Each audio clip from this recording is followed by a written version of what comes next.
आज केंद्र सरकार ने बजट पेश किया है जिसमें किसानों और व्यापारियों से चर्चा की गई। बताओ, जो सरकार का बजट आया है, सरकार का बजट आया अच्छा आया है, मगर किसान कुछ परेशान है। 50% किसानों में सम्मान निधि भी नहीं आ रही और मेरी स्वयं की भी नहीं आ रही है। और मुझे आज तक दो बार बीमा मिल गया और किसानों में मेरे लिए बीमा भी नहीं मिला है।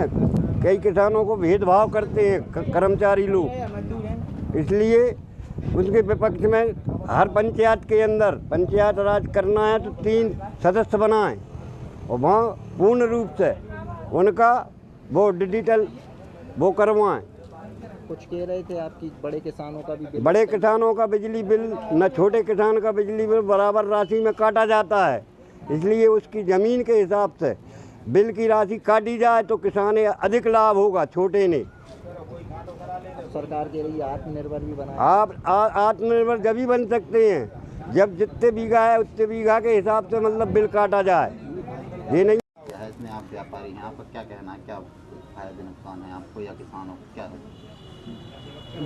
व्यापारी वर्ग को, छोटे व्यापारियों को, हम छोटे व्यापारी हैं, छोटे व्यापारियों को राहत मिलेगी, इससे छोटे व्यापारियों को फायदा होगा। अब बड़े व्यापारियों को सरकार फायदा जाती है तो छोटे व्यापारियों की सोचना चाहिए। छोटे व्यापारी को कुछ लाभ मिल नहीं दिया सरकार की तरफ से, तो हम कहते हैं छोटे व्यापारियों को भी, फुटकर व्यापारी जो होते हैं उनको भी लाभ के दायरे में लाया जाए, जो उनको भी जो धंधा करते हैं उनको कोई फायदा हो। उम्मीद क्या थी व्यापारियों को, किसानों को उम्मीद क्या थी, कैसा होना चाहिए?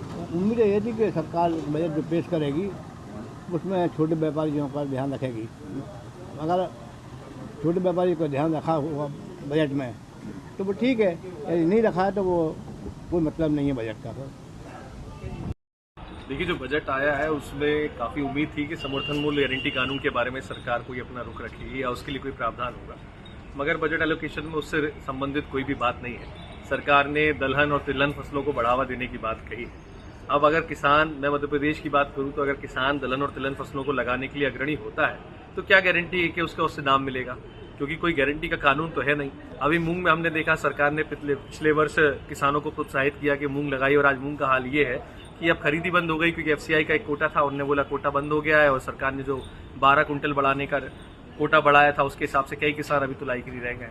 तो सबसे बड़ी बात है, जब तक कोई संरक्षण सरकार का नहीं होगा तब तक आप प्रोत्साहन किसान को करते रहिए, क्रॉप डाइवर्सिफिकेशन की बात करते रहिए। किसानों के हाथ वो पूंजी नहीं लगेगी जो उसकी लागत का उचित मूल्य है। दूसरा, सरकार एफपीसी के माध्यम से सब्जी उत्पादक किसानों का सप्लाई चेन बनाने की बात कर रही है। आज तक जो 10,000 एफपीओ बनाने की बात हुई थी, उन 10,000 एफपीओ के फंड एलोकेशन की बात कहाँ है?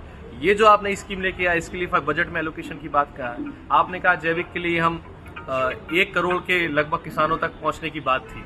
1 करोड़ किसानों तक जैविक के लिए आप पहुंचेंगे, किस माध्यम से पहुंचेंगे, क्या होगा, क्या कार्य योजना होगी?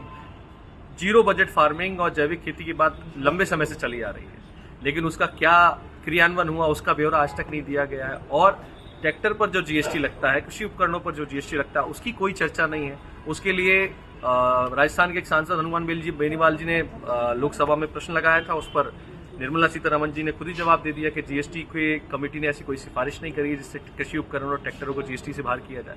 तो जो किसानों की बुनियादी मांग है, जिसमें हमारी लागत का 1.5 गुना लाभकारी मूल्य हमें मिले, लगातार बढ़ती हुई महंगाई के चलते जो हमारी जेब पे असर पड़ रहा है उसके अनुपात में हमारी फसलों का दाम मिले, उन बातों का इसमें कोई जिक्र नहीं है।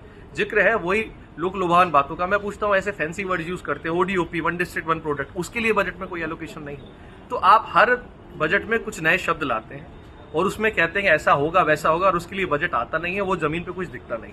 तो उम्मीद थी कि जमीन पे दिखने वाली कुछ चीजें आएंगी, मगर ऐसा कुछ हुआ नहीं है जिससे किसानों की व्यक्तिगत आमदनी, जो उनकी फसलों के उत्पाद का उचित मूल्य उन्हें मिले, इससे संबंधित कोई बात बजट में नहीं है।